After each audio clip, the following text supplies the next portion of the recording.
வேதத்திலே பரலோக ராஜ்யம் எப்படிப்பட்டது என்பதை மத்தேயு சுவிசேஷம் 13ஆம் அதிகாரத்தில் ஆண்டவர் உவமையாக சொல்லும்போது சொல்லுவார், மீன் பிடிக்கிறவர்கள் வலையை விரிக்கும் போது அதிலே பலவிதமான மீன்கள் அகப்படும், பலவிதமான மீன்கள் அதிலே பிடிபடும்.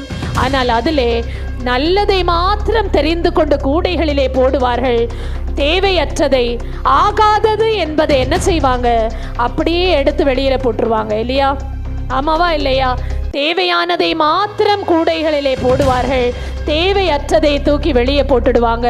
அப்படிதான் பரலோக ராஜ்யமும். ஒருவேளை நம்மை ஆண்டவர் தெரிந்து கொள்ளும் போது ஆகாதவர்களாய் நான் போய்விடாதபடிக்கு, ஆண்டவரே இன்றைக்கே வழியை ஆயத்த பண்ணுகிறதற்கு நான் என்னை ஒப்பு கொடுக்கிறேன் என்று எத்தனை பேர் நீங்கள் உங்கள்கிட்ட ஆண்டவரத்தில் நீங்கள் என்னை கொடுக்க போறீங்க? ஹல்லேலூயா, ஹல்லேலூயா.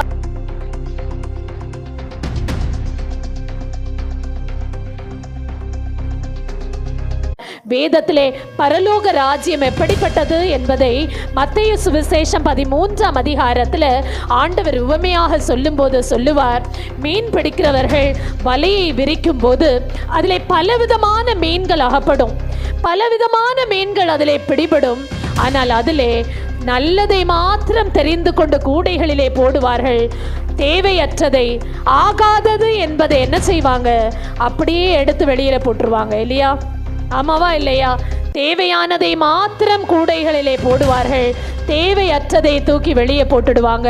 அப்படிதான் பரலோக ராஜ்யமும். ஒருவேளை நம்மை ஆண்டவர் தெரிந்து கொள்ளும் போது ஆகாதவர்களாய் நான் போய்விடாதபடிக்கு, ஆண்டவரே இன்றைக்கே வழியை ஆயத்த பண்ணுகிறதற்கு நான் என்னை ஒப்பு கொடுக்கிறேன் என்று எத்தனை பேர் நீங்கள் உங்கள்கிட்ட ஆண்டவரத்தில் நீங்கள் என்னை கொடுக்க போறீங்க? ஹல்லேலூயா, ஹல்லேலூயா.